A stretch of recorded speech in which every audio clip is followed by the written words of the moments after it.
nami abdi Zahra Dejalvina Putri.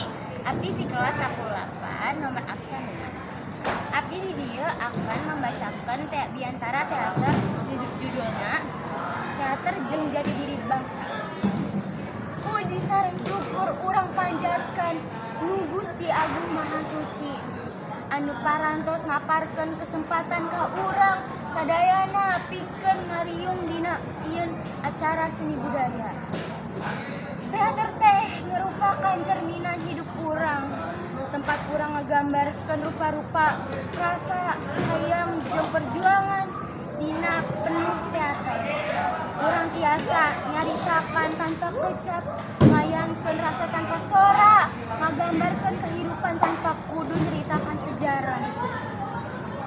Teater henteu ngaukur hiburan, tapi oge media pikeun ngarasakeun empati, ngarontakeun daya pikir kritis, serta ngajarkeun kebudayaan urang. Ku teater urang tiasa ngajarkeun urang ngagambarkeun bahasa Sunda, caritakan rakyat jeung nilai-nilai luhur anu warisan ka kuluhur urang.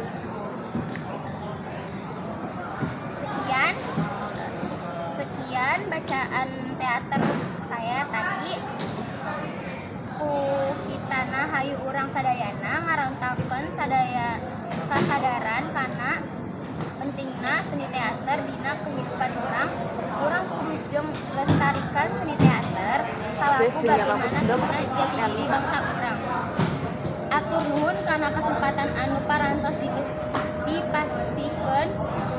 Wassalamualaikum warahmatullahi wabarakatuh.